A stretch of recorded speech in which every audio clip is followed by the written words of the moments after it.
नमस्कार दोस्तों, मैं डॉक्टर अरुण सिंह। मैं गैस्ट्रोएंटरोलॉजिस्ट हूँ सेज हॉस्पिटल भोपाल में। तो आज हम बात करेंगे लीवर सिरोसिस की हालत हो जाए कि कब लीवर ट्रांसप्लांट करना है।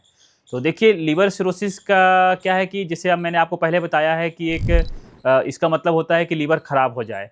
और लेकिन ऐसा देखा गया है कि अगर काफ़ी तरह से हम अगर उसके कारणों पे कंट्रोल कर लें तो बिना ट्रांसप्लांट के भी ज़िंदगी काफ़ी अच्छी चलती रहती है। परंतु ऐसा देखा गया है कि कुछ और चीज़ें हैं जिनकी जो अगर शरीर में आ जाती हैं, जिनकी मात्रा बढ़ जाए, तो या कि पेट में जैसे पानी की मात्रा बढ़ जाए तो उस कंडीशन में फिर लीवर अपने आप ठीक नहीं होता और परेशानियाँ ज़्यादा करने लगता है। तो ऐसे कंडीशन में हमें लीवर ट्रांसप्लांट की ज़रूरत पड़ती है।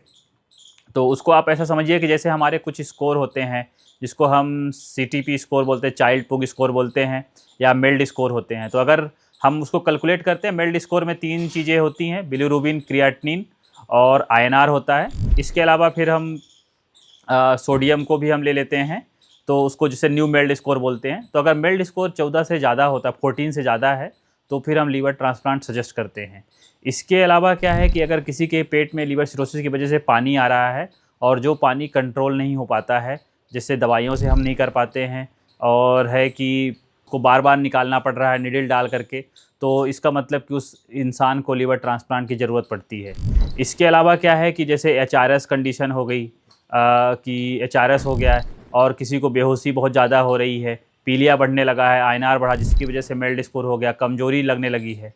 तो ये सारी ऐसे कंडीशनें हैं कि इसका मतलब ये होता है कि अब आपका दवाइयों से सुधार होने की गुंजाइश काफ़ी कम होती है और लीवर ट्रांसप्लांट करना होता है।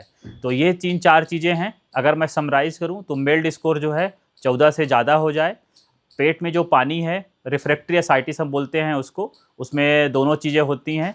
एक तो जो हमारा डाययूरेटिक जिससे हम कंट्रोल करते हैं उसका रिस्पॉन्स नहीं आना, या कि इंट्रैक्टेबल एसाइटिस हो जाता है, और एचआरएस हो गया, और बहुत ज़्यादा बेहोशी की बार-बार कंडीशन हो रही है जिसको हम हेपेटिक एन्केफेलोपैथी बोलते हैं। तो अगर ऐसी कंडीशनें हो रही हैं तो फिर लीवर ट्रांसप्लांट ही एकमात्र इलाज होता है, और तभी जाके शरीर अपने आप को आराम मिलता है। इसके अलावा अगर जैसे मान लीजिए कि किसी को दवाई हमने दिया, उसी से रिस्पॉन्स मिल गया, तो तब तो फिर बिना लीवर ट्रांसप्लांट के भी काम चल जाता है। और जैसे कारण जो होते हैं उनको हम ट्रीट करते हैं, तो कई बार ये सब चीज़ें अगर कारण को हमने ट्रीट किया तो चीज़ें अच्छी हो जाती हैं, तो उसमें भी आप लीवर ट्रांसप्लांट से बच जाते हैं। परंतु अगर जैसे पेट का पानी कंट्रोल नहीं हो रहा है और आपका बिलिरुबिन आईएनआर बढ़ा ही हुआ है, तो फिर लीवर ट्रांसप्लांट ही एकमात्र सहारा होता है।